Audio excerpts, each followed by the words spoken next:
దర్శి పట్టణంలోని పొదిలి రోడ్డులో మాదిగ సామాజిక వర్గానికి చెందిన గర్నెపూడి జాన్ కృపారావుకు చెందిన రేకుల షెడ్డు కూల్చివేత కేసును ఎస్సీ ఎస్టీ యాక్ట్తో పాటు ల్యాండ్ గ్రాబింగ్ కేసుగా మార్చాలని దళిత హక్కుల పరిరక్షణ సమితి అధ్యక్షుడు నీలం నాగేంద్రరావు డిమాండ్ చేశారు.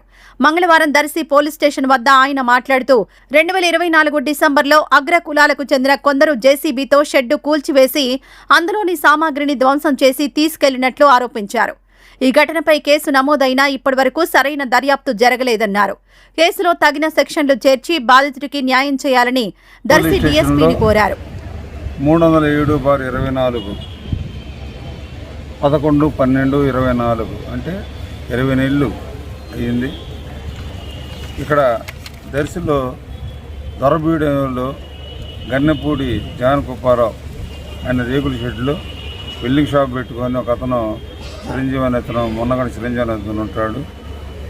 అయితే వీళ్ళు 9వ తారీఖు డిసెంబర్ 9, 2024 సంవత్సరాన మేరు సుబ్బారెడ్డి అదేవిధంగా కె వెంకటేష్ అనే వాళ్ళు వచ్చి ఆ షాపును పగలగొడతారు. ఈ షాప్ మాది, మాకు హక్కు ఉందని మళ్ళీ ఆ రాత్రి వచ్చి రొక్కలైన్లతోటి జేసీబీలతో పగలగొట్టి షాపులో సామాను మొత్తం కూడా తీసుకొని చంపుతామని బెదిరించి వెళ్తారు. ఇది వాస్తవానికి దొరబీడిలో ఉంటున్న గన్నెపూడి జాన్ కృపారావు అని ఎస్సీ మాది కులస్తులది ఈ స్థలాన్ని ఈయన సుబ్బారెడ్డి అనే ఆయన దౌర్జన్యంగా ఆక్రమించుకోవాలని ప్రొక్లైన్తో పగలగొట్టి తెలిసి కూడా దౌర్జన్యంగా చేశాడు. దీని మీద క్రైమ్ నెంబర్ 307/24 కింద కేసులు నమోదైంది. సాధారణ బిఎన్ఎస్ సెక్షన్ల కింద కేసు కట్టారు.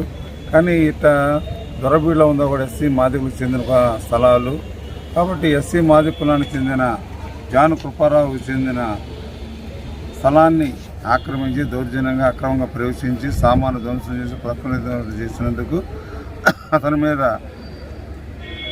హత్యాయత్నం, SST యాక్ట్, అక్రమ ప్రవేశం, ల్యాండ్ గ్రాబింగ్ కేసు నమోదు చేసి అరెస్ట్ చేయాలని మేము డిమాండ్ చేస్తున్నాం.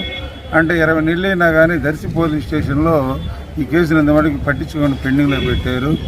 కాబట్టి వెంటనే దీన్ని దర్శి డిఎస్పీ బాలమురళీకృష్ణ గారు వెంటనే ఈ కేసుని SST యాక్ట్గా మార్చి ముద్దాయిలైన సుబ్బారెడ్డిని, అశోక్ని మరొక దీన్ని ప్రోత్సాహంగా వ్యూహరచన కుట్ర చేసిన వాళ్ళందరినీ కూడా అరెస్ట్ చేయాలని చెప్పి మేము జిల్లా ఎస్పీ గారిని కూడా డిమాండ్ చేస్తాం.